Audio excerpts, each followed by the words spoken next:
மிதுன ராசி நேயர்களே, வாக்கிய பஞ்சாங்கப்படி 2026 சனி பெயர்ச்சி உங்களுக்கு எப்படி இருக்கப் போகிறது என்று பார்ப்போம்.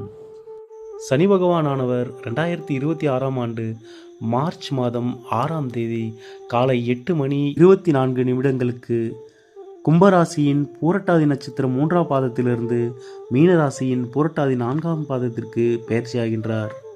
விசுவாவசு வருடம் மாசி மாதம் 22ஆம் தேதி இவருடைய பெயர்ச்சியானது வாக்கிய பஞ்சாங்கத்தின்படி நடைபெறுகிறது. இவர் இங்கு பெயர்ச்சி ஆகும் பொழுதே சூரிய பகவானால் அஸ்தங்கம் அடைகிறார். எனவே சனி பகவான் கொடுக்க வேண்டிய பலன்கள் 2026ஆம் ஆண்டு ஏப்ரல் மாதம் 1ஆம் தேதியிலிருந்து அவர் முழு பலத்துடன் செயல்படுவார். சனி பகவான் தற்பொழுது மிதுன ராசிக்கு 10ஆம் இடமான தொழில் ஸ்தானத்தில் பெயர்ச்சி அடைகிறார். இது உங்களுக்கு தொழில் உத்தியோக ஸ்தானமாகும். மிதுன ராசி இது காலபுருஷனுக்கு 3ஆம் வீடாகும். காலபுருஷனின் தைரிய வீரிய ஸ்தானமே உங்கள் ராசிதான். இது ஒரு உபய ராசியாகும். காற்று தத்துவத்தின் அடிப்படையில் இயங்கக்கூடியது.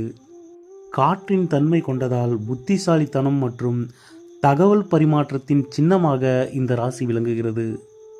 உங்கள் ராசி அதிபதி புதன் பகவான் ஆவார்.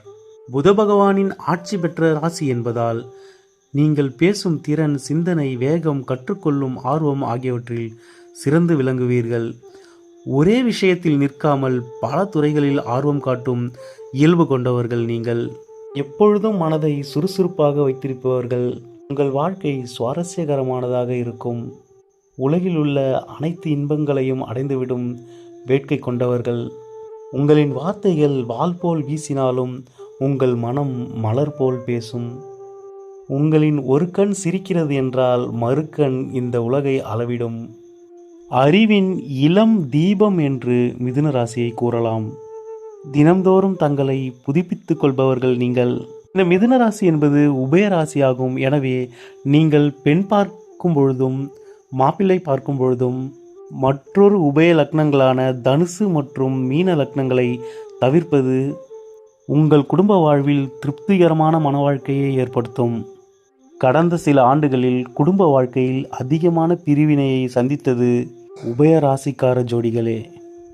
இந்த உலகில் இரட்டையர் பிறப்பிற்கு காரணமே இந்த மிதுன ராசிதான்.